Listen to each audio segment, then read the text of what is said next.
الحمدللہ وکفا والصلاۃ والسلام علی من لا نبی بعدہ اما بعد فاعوذ باللہ من الشیطان الرجیم بسم اللہ الرحمن الرحیم یا ایتھا النفس المطمئنہ ارجعی الی ربک راضیۃ مرضیہ فادخلی فی عبادی وادخلی جنتی۔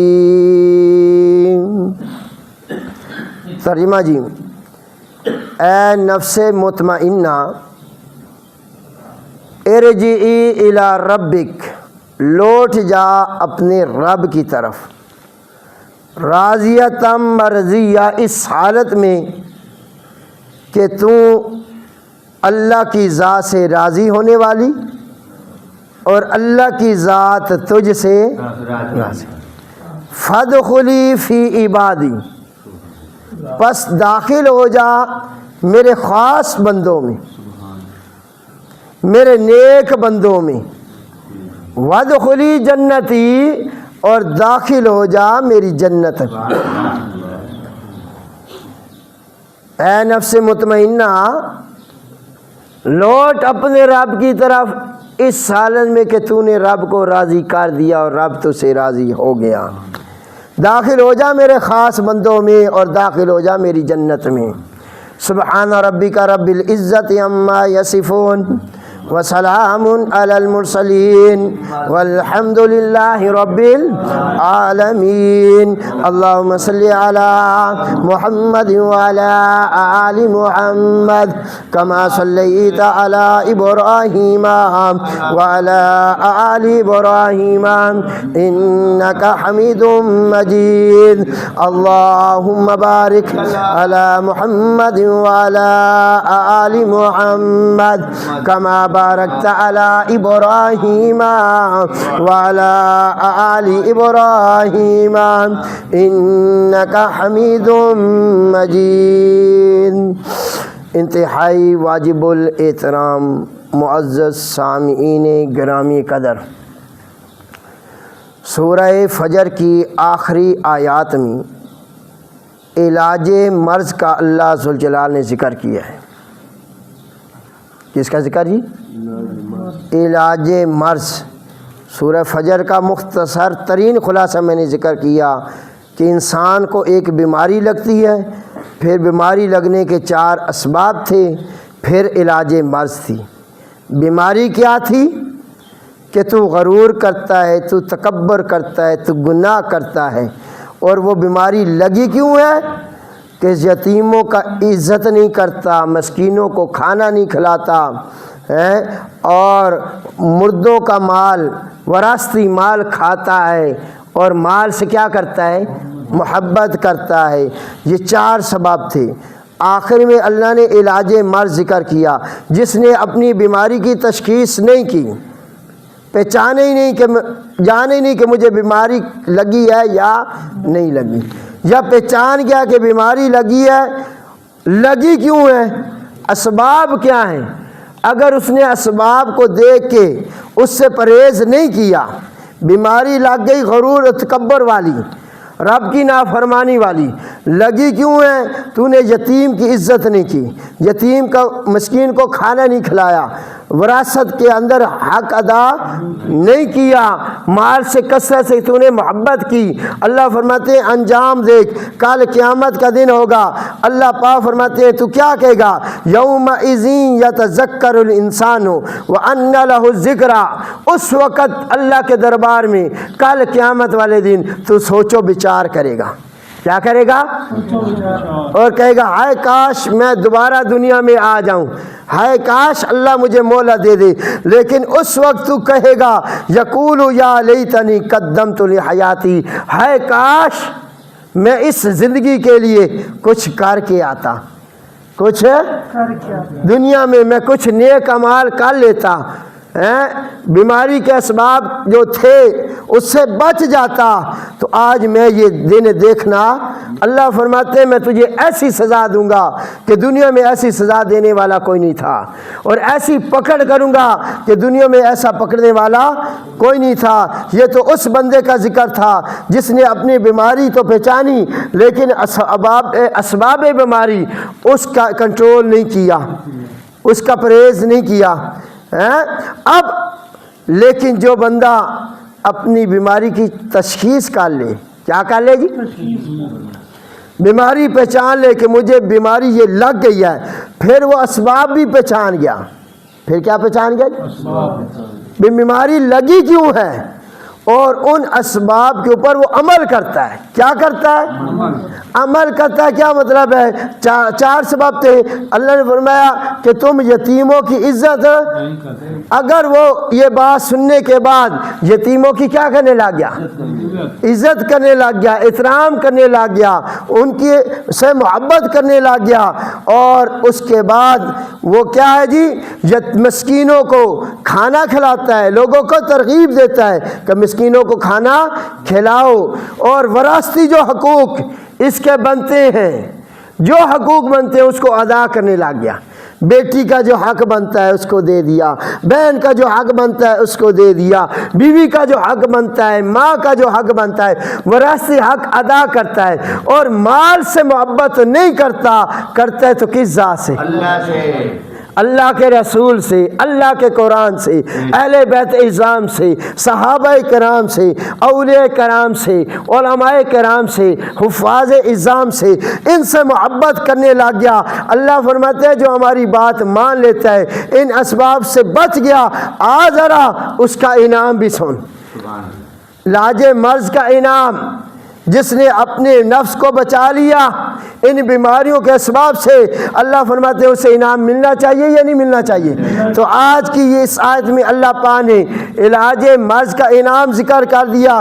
یا ایتھا النفس المطمئنہ، اے نفس مطمئنہ، اے نفس مطمئنہ، ارجعی الی ربک راضیۃ مرضیہ، لوٹ جا، کیا ہو جا؟ لوٹ جا۔ جب اس کے جسم سے وہ روح نکلتی ہے، اللہ فرماتے ہیں چل چل، کس کی طرف؟ الی ربک، الی ربک، شاباش، کس کی طرف؟ کس حالت میں تو جا رہی ہے؟ راضیہ، راضی ہو گیا، راضیہ، راضیہ، تو نے اس رب کو راضی کر دیا، مرضیہ، تو راضی ہونے والی اور رب تجھ سے راضی ہونے والا، تو رب سے راضی، رب تجھ سے راضی ہو گیا۔ اللہ پاک ہمیں ایسا نفس عطا فرمائے، نفس مطمئنہ۔ فادخلی فی عبادی، داخل ہو جا میرے بندوں میں، داخل ہو جا خاص بندوں میں، نیک بندوں میں، وادخلی جنتی، وادخلی، اور داخل ہو جا میری جنت میں، داخل ہو جا۔ اور یہ جنت کی ادھر ہے؟ زمین میں ہے یا اوپر ہے؟ نیچے ہے یا اوپر ہے؟ زمین کی تہ میں ہے یا آسمان کی بلندیوں میں؟ آسمانوں کی بلندیوں میں۔ تو اللہ پاک اس روح کو کہتا ہے آ جا میرے کول، جو میں اپنے محبوب نو بلائے یا اپنے کول، آ جا میرے پاس، آ جا اوپر۔ اچھا جی، آج جو آیت پڑھی ہے یا ایتھا النفس المطمئنہ، نفس جو ہے نا، یہ نفس کیا ہے؟ انسان جو ہے دو چیزوں سے مرکب ہے۔ کیسے جی؟ ایک جسم ہے جو ہمارا وجود ہے، دوسرا ہے روح۔ کیا ہے؟ اس جسم کے اندر کیا ہے؟ روح۔ تو دونوں چیزیں موجود ہوں تو وہ انسان ہے۔ وہ کیا ہے؟ انسان، زندہ انسان ہے۔ اگر ایک چیز بھی نہ ہو تو وہ زندہ انسان نہیں ہوتا۔ بات سمجھ آئی؟ عالم ارواح میں روح ہے، جسم نہیں ہے، تو اسے انسان نہیں بولتے۔ بات سمجھ آئی؟ ہاں، جسم ہے، روح نکل گئی، اب وہ زندہ انسان نہیں رہا، وہ مردہ بن گیا۔ تو دونوں چیزیں مل جائیں، مرکب ہیں، ملی ہوئی ہیں، جیسے میرے اندر آپ کے اندر وہ چیزیں موجود ہیں۔ اب یہ جو نفس ہے نا، روح جس کو آپ بولتے ہیں، یہ 3 قسم کے. کتنے قسم کے؟ نفس کی 3 قسم ہے. نفس امارہ، نفس لوامہ اور نفس مطمئنہ. نفس امارہ 1، لوامہ 2، نفس مطمئنہ اور تینوں نفس کا ذکر، نفس کی تینوں قسموں کا ذکر اللہ نے قرآن میں کر دیا. کس میں کر دیا جی؟ آج میں آپ کو نفس کی پہلی قسم کی طرف اشارہ کرنے لگا ہوں. 13واں سپارہ جی سورہ یوسف ہے. 13واں سپارہ سورہ، نکال لیں ذرا پہلا صفحہ، پہلی آیت. وما ابرئ نفسی ان النفس لامارۃ بالسوء. نکال لیا جی؟ نمبر بول دیں. 13واں سپارہ پہلا صفحہ، اوپر والی پہلی لائن 13واں سپارہ نکالیں. جہاں سے 13واں سپارہ شروع ہو رہا ہے، 13واں سپارے کا پہلا صفحہ. یہ تو مشکل نہیں ہونا چاہیے. ہاں یہ اوپر والی پہلی لائن آ گیا جی. وما ابرئ نفسی ان النفس لامارۃ بالسوء الا ما رحم ربی ان ربی غفور رحیم. آ گیا جی.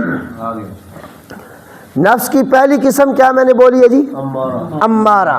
نفس امارہ کس کو کہتے ہیں جی؟ گناہ کی طرف ابھارنے والا، رغبت دلانے والا، اس کو کہتے ہیں نفس امارہ. یہ واقعہ میں سنا دیتا ہوں پھر آپ کو سمجھ آ جائے گا. حضرت یوسف علیہ السلام کا واقعہ مشہور ہے عزیز. وہ سارا واقعہ سٹارٹنگ سے چلا، کیسے بھائیوں نے باپ سے جدا کیا، پھر کنویں میں رکھ کے آ گئے، پھر وہاں سے قافلہ آیا، یوسف علیہ السلام کو وہاں سے نکال کے لے گئے، مصر کی منڈی میں لے جا کے ان کو فروخت کیا. عزیز مصر نے اس کو خریدا، پھر گھر لے آئے اور اپنی بیگم کو کہا کہ یہ بچہ ہے، اس کی عزت کرنی ہے. کیا کرنی ہے؟ اور ہماری اولاد نہیں ہے، اسے ہم بیٹا بنا لیں گے. کیا بنا لیں گے؟ زلیخا بیگم تھی اس کی، عزیز مصر کی. اس نے حضرت یوسف علیہ السلام کی پرورش کرنا شروع کر دی. شروع میں تو پرورش صحیح کرتی رہی، لیکن جیسے جیسے حضرت یوسف علیہ السلام پروان چڑھنے لگے، جوان ہو لگے، خوبصورتی اور بڑھنے لگ گئی. اور ہر پیغمبر اللہ کا پیارا ہوتا ہے، حسین ہوتا ہے، جمیل ہوتا ہے، اور وہ خوبصورت بڑے تھے. تو زلیخا کے دل میں غلط ارادے آنے لگ گئے. غلط ارادے، نفس امارہ شروع ہو گیا. نفس امارہ کیا ہو گیا؟ اور پھر انہوں نے بند کمرے میں جا کے حضرت یوسف علیہ السلام کو دعوت گناہ دی اور فرمایا ادھر آ. تو حضرت یوسف علیہ السلام نے کہا معاذ اللہ، معاذ اللہ، میں کس کی پناہ میں آتا ہوں. وہ پھر بھاگنا انہوں نے بات شروع کیا، دروازے کھلتے گئے، تالے ٹوٹتے گئے، اور باہر نکلا تو عزیز مصر کھڑا تھا. کون کھڑا تھا؟ اور اس نے پیچھے سے حضرت یوسف علیہ السلام کا قمیض پکڑا تو اللہ نے فرمایا جہاں پہ اس کا ہاتھ لگے وہ قمیض ہی ہم پھاڑ کے رکھ دیتے ہیں. وہ کرتا جو پھٹا وہ اس کے ہاتھ میں آ گیا. بات سمجھ آئی کہ پیغمبر کے وجود تو وجود رہا، وجود تو وجود رہا، اس کے کپڑے کے ساتھ کسی عورت کا ہاتھ لگ جائے غلط ارادے کے ساتھ، وہ ٹکڑا بھی ہم پیغمبر کے ساتھ باقی. تو میرے نبی کو جو بیویاں ملی ہیں وہ پاک تھیں یا کوئی نہیں تھی؟ نبی کو جو بیوی ملتی ہے وہ کیا ہے؟ شاباش، کیا ہیں؟ پاک ہیں. میرے نبی کی تمام بیویاں کیا ہیں؟ پاک ہیں. صرف 5 تن پاک نہیں، میرے نبی نے سب تن پاک ہیں. صرف 5 تن پاک نہیں، میرے نبی نے جس کو رنگا وہ کیا ہو گیا؟ ہاں، میری نبی کی صحبت میں جو آئی، چاہے بیویاں آئیں، چاہے بیٹیاں آئیں، چاہے بیٹے آئے، چاہے داماد آئے، چاہے میرے نبی کے صحابہ آئے، وہ کیا ہو گئے؟ پاک ہو گئے. وہ کیا ہو گئے؟ تو اشارہ سمجھنا، وہ کپڑا جس کپڑے پہ گندے ارادے کے ساتھ پیغمبر کے قریب کوئی جائے، اللہ فرماتے ہیں وہ کپڑا میں کیا کر دیتا ہوں؟ کاٹ کے رکھ دیتا ہوں. پھٹ گیا اس کے ہاتھ میں، باہر نکلی، اب الزام دینے لگی. اس بندے کو کیا سزا دینی چاہیے جو تو آپ کی عزت پہ ہاتھ ڈالے؟ چلو چلو آپ اسے قتل نہ کرو، اسے جیل میں ڈال دو۔ بیان بھی کر رہی ہے، تجویز بھی، سزا خود کر رہی ہے، لالچ ہے جی اسے، بیماری نہیں، ہاں ٹھیک ہو، اس کو کیا کر دے ہاں سیدھا ہو جائے گا سیدھا۔ دوبارہ۔ اچھا جو ساتھ تھا زلیخا کے خامند کے ساتھ بندہ تھا، وہ اس کا رشتہ دار تھا، اس نے کہا یار نہیں، شواہد دیکھ لو۔ کیا دیکھ لو جی؟ شواہد دیکھو، معاملہ تو دیکھو، پہلے تحقیق تو کر لو، ایسے حکم جاری نہ کر چلو۔ کیا؟ اس نے کہا کیا کریں؟ اس نے کہا دیکھ لیتے ہیں جی، اگر قمیض آگے سے پھٹا ہوا ہے تو پھر یوسف علیہ السلام نے حملہ کیا ہوگا، اس نے بچایا ہوگا اپنے آپ کو، تو کپڑا پھٹ گیا ہوگا۔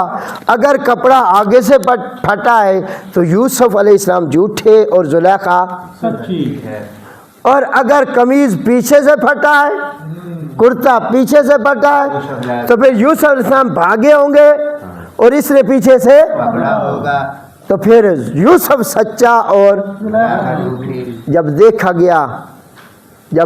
گیا تو قمیض کدھر سے؟ پیچھے قمیض، اور اس وقت چاہیے تو یہ تھا کہ بیوی کو سزا دیتا، لیکن کتنے جملے آکھے یہ تیری غلطی ہے بھائی، چپ کر گیا۔ وڈے اپنی غلطیاں یہ لوگ کہندے نے۔ پھر چرچا ہو گیا پورے علاقے چ، وزیراں دی بیوی آکھیا واہ اے چنگی ملکہ ساڈی جڑی اپنے غلام تے فریفتہ ہو گئی ہے، یہ کالیا باتیں شروع ہو گئی، زلیخا تک گلاں پہنچ گئیں، باتیں پہنچ گئی۔ انہوں نے کہا اچھا میں تہاڈا بندوبست کرنی ہے۔ اس نے ایک دعوت رکھی اور پھل فروٹ رکھ دیا، چھریاں رکھ دی، اور اس کے ان کے ہاتھوں میں پھل بھی دے دیا، چھری بھی دیا۔ انہوں نے کہا جب میں اشارہ کروں گا تم نے کاٹنا شروع کرنا ہے۔ تو ایسے بیٹھی ہیں وہ خواتین، اور یوسف علیہ السلام کو زلیخا نے بلایا۔ جیسے حضرت یوسف علیہ السلام ان عورتوں کے سامنے آئے تو اس نے کہا کاٹو جی آپ پھل، تو پھل کاٹنے کے بجائے انہوں نے کیا کاٹ دی؟ جیسے انگلیاں کٹی تو وہ پکار اٹھی وہ عورتیں کہ لگتا ہے یہ انسان نہیں ہے، یہ تو کوئی فرشتہ ہے، اتنا خوبصورت انسان ہے۔ اب اس وقت زلیخا نے حضرت یوسف علیہ السلام کہا اب بات میری مان، نہیں تو سارا الزام تیرے اوپر آئے گا، اب بات میری مان۔ یوسف علیہ السلام فرمایا میں جیل چلا جاؤں گا۔ میں کہاں چلا جاؤں گا؟ جیل چلا جاؤں گا، تیری بات نہیں مانوں گا۔ ادھر نفس امارہ ہے، زلیخا کا نفس کیا ہے؟ نفس امارہ ہے، گناہ کی طرف ابار رہا ہے، گناہ کی طرف لے جا رہا ہے، اور دوسرے کو کہتا ہے تو بھی گناہ کر، دوسرے کو کیا کہتا ہے؟ تو بھی گناہ کر۔ اور پھر عزیز مصر تک بات پہنچی، انہوں نے حضرت یوسف علیہ السلام کو جیل میں ڈال دیا۔ کس میں ڈال دیا؟ جیل میں ڈال۔ اب چاہیے تو یہ تھا تحقیق کرتا غلطی کس کی ہے، اس نے اس معاملے کو ختم کرنے کے لیے یوسف علیہ السلام کو کدھر ڈال دیا جی؟ جیل میں چلے گئے۔ پھر جیل میں آپ بیٹھے تو دو قیدی آ گئے، بادشاہ کے کیا آ گئے؟ دو قیدی۔ اس پوری سورہ یوسف کا سمجھو آج خلاصہ میں بیان کر رہا ہوں۔ دو قیدی آ گئے، ایک تھا بادشاہ کو شراب پلانے والا، دوسرا تھا روٹیاں پکا کے کھلانے والا، کوک جس کو بولتے، شیف بولتے ہو آج ہیں، ہاں شیف، وہ کھانا کھلانے والا پکا کے۔ جو کھانا کھلانے والا تھا اس نے جو شراب پلانے والا تھا اس کو کہا بھی اپنی شراب میں زہر ملا دے۔ کیا ملا دے؟ اس نے کہا بھئی میں تو نہیں ملاتا، میں تو نہیں ملا، لیکن کھانا پکانے والے نے اپنے کھانے میں کیا ملا دیا؟ جیسے ہی وہ کھانا سامنے آیا نا بادشاہ کے، تو یہ ساقی جو تھا شراب پلانے والا، اس نے کہا بادشاہ سلامت، کھانا نہ کھانا، اس میں کیا ہے؟ زہر ہے، اس نے اتار دیا۔ اس نے کہا جی کھانے میں زہر نہیں ہے، اس شراب میں زہر ہے، اس شراب میں۔ بادشاہ نے دونوں چیزیں گرا دی، دونوں نے استعمال کی، دونوں کو کدھر ڈال دیا؟ اب یہ جو سوئے نا، جو روٹیاں، ان دونوں کو خواب آیا، ان دونوں کو کیا آیا؟ حضرت یوسف علیہ السلام کو صبح اٹھ کے کہنے لگے جی ہمیں خواب آیا، ذرا تعبیر بتا دیں۔ آپ نے وہ سارا واقعہ، انہوں نے کہا جی کیا خواب ہے؟ اس نے روٹیاں پکانے والا کہتا ہے جی میں روٹیوں کا نا چھابا کہتے ہیں یا برتن کہہ دے، ٹوکرا کہہ دے، سر پہ اٹھائے ہوئے، اوپر سے پرندے آتے ہیں روٹیاں اٹھا کے لے کے جا رہے ہیں۔ اور جو ساقی تھا وہ کہتا ہے مجھے خواب آیا، میں شراب بادشاہ کو پلا رہا ہوں۔ تو حضرت یوسف علیہ السلام نے فرمایا کہ جو خباز ہے، روٹیاں پکانے والا، شیف جس کو کہو، کوک کہو، وہ پھانسی پہ لٹک جائے گا اور پرندے آ کے اس کے سار نوچیں گے، اور جو ساقی ہے تو بچ جائے گا۔ کہ تیرا جرم نہیں ہوگا، تو بے گناہ ہے. ٹھیک ہے جی، تعبیر لیکن یوسف علیہ السلام نے اس بندے کو کہا، ساقی کو، کہ تو جس وقت بادشاہ کے پاس جائے نا تو میرا تذکرہ بھی کر دیں. وہ حسب معمول روٹیاں پکانے والا ثابت ہوگی، تحقیق کر لی بادشاہ نے کہ کھانے میں زہر تھی، شراب میں زہر، تو پھر وہ روٹیاں پکانے والے کو سولی پہ لٹکا دیا. پرندے آئے اور خواب کی تعبیر پوری ہوئی یا کوئی نہیں؟ اور پیغمبر کا جو تعبیر بتائے یہ بھی ایک وحی کی قسم ہوتی ہے. وحی کی کیا ہوتی ہے؟ لوگ جو ساقی تھا نا وہ بچ گیا تو اللہ پاک نے اس کے ذہن سے وہ بات ہی بھلا دی. کیا کر دی؟ اب کافی عرصے کے بعد بادشاہ کو خواب آیا. کیا؟ اب میں موضوع کے قریب آ گیا ہوں. کیا آیا جی ڈاکٹر صاحب؟ کیا آیا؟ خواب آیا. خواب جو آیا کہ 7 گائیں ہیں موٹی، 7 ہے دبلی پتلی. جو پتلی گائیں ہیں نا وہ موٹی گائے کو کھا رہی ہیں، اور اسی طرح 7 سٹے ہیں خشک اور 7 ہے سبز. جو خشک ہے نا وہ سبز کے اوپر چڑھے ہوئے ہیں. صبح ہوئی، بادشاہ نے وزیروں کو کہا، آپ لوگوں کو، بھئی اس خواب کی کیا بتاؤ. تو وہ بندہ جو جیل سے چھوٹ کے آیا تھا ساقی، یاد آیا، اوہو ایک بندہ جیل میں ہے جس نے ہمیں خواب کی تعبیر وہ پھر دوبارہ آیا جیل میں، اور یوسف علیہ السلام نے کوئی تانا نہیں دیتا. پھر آج جی بڑے اچھے بندے ہو تو جی تعریفیں کرنے لگ گیا اور کہتا جی یہ خواب کی تعبیر بتا دیں. خواب کی تعبیر آپ نے بتائی بھی 7 سال لگاتار جو ہے بارشیں ہوں گی. کیا ہوں گی؟ بارشیں ہوں گی، خوب فصل ہوگی، سمجھ آ گئی. اور 7 سال کے بعد جو ہے وہ قاد سالی آئے گی. جب 7 سال ہو نا پیداوار بارشیں ہوں تو تمہاری جو گندم ہوگی نا وہ سٹوں سے باہر نہ نکالنا، جو کھانی ہے وہ نکال لینا، باقی جب قاد والے سال آئیں گے تو اس میں وہ کام آ جائے گی. جب یہ تعبیر جو دوبارہ جا کے بادشاہ کو اس نے بتائی نا، بادشاہ نے کہا اتنا قیمتی بندہ، اتنا ذہین بندہ اور جیل میں، اس نے کہا جلدی جاؤ بلا کے لاؤ. تو جب واپس لائے گے نا تو یوسف علیہ السلام کو کہا آ بھائی چلا تیری رہائی کا وقت آ گیا. یوسف علیہ السلام نے فرمایا میں اس وقت تک جیل سے باہر نہیں جاؤں گا، اس قید خانے سے باہر نہیں جاؤں گا جب تک میری صفائی کا اعلان نہیں ہو جاتا، جب تک میری پاک نامی کا اعلان. اس بادشاہ سے پوچھ ان عورتوں کا کیا حال ہوا جنہوں نے انگلیاں کاٹی تھی مجھے دیکھ کے، میں قصوروار ہوں یا وہ قصوروار ہے؟ ذرا اپنی بیوی سے بھی پوچھ. تو اس وقت جب معاملے کی تحقیق کی گئی، اب واقعہ ہے کہ زلیخا نے کہا، کس نے کہا؟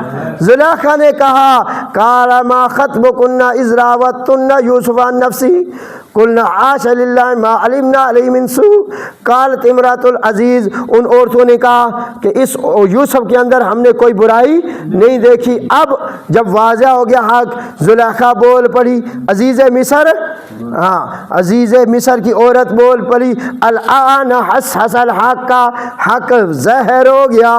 حق کیا ہو گیا؟ انا راوتو، میں نے ہی پسلایا تھا، میں نے ہی النفس پھسلانے کی کوشش کی تھی اس یوسف کو اس کے نفس سے، لیکن وَإِنَّهُ لَمِنَ الصَّادِقِينَ، اِنَّهُ لَمِنَ الصَّادِقِينَ، یوسف سچوں میں سے ہے اور یوسف سچا ہے. ذالکا، حضرت یوسف علیہ السلام نے فرمایا یہ کام میں نے کیوں کروایا ہے، یہ تحقیق کیوں کروائی ہے؟ تاکہ اس بادشاہ کو پتہ چل جائے انی لم اخن بالغیب، میں نے پیٹھ پیچھے اس کی خیانت نہیں کی، میں نے پیٹھ پیچھے اس کی خیانت، میں نے اس کی عزت پہ کوئی ہاتھ آئے آئے حلالی پتر دا کام میں. اے دیکھو انبیاء دی صفت، بن دیکھے پیٹھ پیچھے جس کے گھر کا کھانا کھائے کبھی اس کو نقصان نہیں پہنچاتا. وَأَنَّ اللَّهَ لَا يَهْدِي كَيْدَ الْخَائِنِينَ، بے شک اللہ پاک نہیں کامیاب کرتا خیانت کرنے والوں کی تدبیر کو. وَمَا أُبَرِّئُ، اب آ جائے سبق پہ، وَمَا أُبَرِّئُ نَفْسِي. ایک کہتے ہیں یہ بات حضرت یوسف علیہ السلام کی، لیکن علامہ ابن کثیر کہتے ہیں نہیں یہ بات زلیخا کی ہے. یوسف علیہ السلام کی بات مانی جائے تو یوسف علیہ السلام کی بات مانی جائے تو پھر وما ابرئ نفسی، بے شک میرا نفس بری نہیں ہے، میرا نفس بری یقیناً میرے اندر نفس ہے جو ابھارتا ہے گناہ کی طرف ترغیب دیتا ہے، لیکن میرے رب نے مجھے کیا کہا لیا، اللہ ما رحم ربی۔ اور اگر زلیخا کی بات مانی جائے تو زیادہ بہتر ہے۔ یہ مقولہ کس کی ہے؟ زلیخا کا۔ زلیخا کہنے لگی وما ابرئ نفسی، میں اپنے نفس سے بری، ان النفس لامارہ، بے شک جو نفس امارہ ہے، نفس کیا ہے؟ کس کا حکم کرتا ہے؟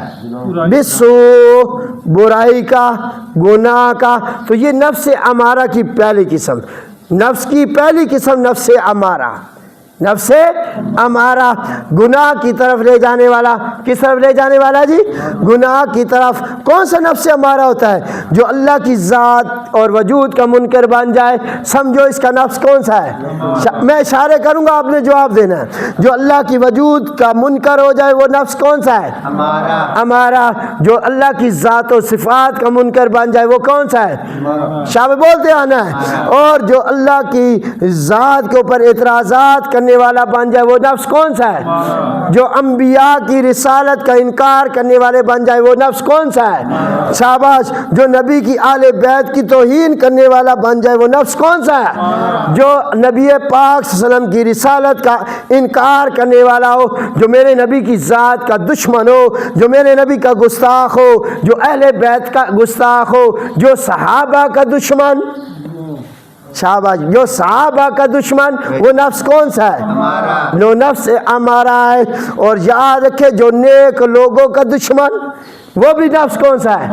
اور جو اس قرآن کا منکر، بولتے ہیں یار آپ میں جواب تو دیں، وہ نفس امارہ۔ جو قرآن کی صداقت کا منکر، ہاں، جو قرآن میں شک کرے، شاباش، جو قرآن کی عظمت کا منکر، جو شان کا منکر، وہ نفس کیا ہے؟ امارہ۔ جو میرے نبی کی ختم نبوت کا منکر، وہ نفس امارہ۔ یاد رکھنا، جو علماء کا دشمن، جو حفاظ کا دشمن، جو مساجد کا دشمن، جو مسلمانوں کا دشمن، وہ نفس امارہ۔ اللہ سے دعا ہے اللہ ذوالجلال ہمیں اس نفس سے بچنے کی توفیق عطا فرمائے۔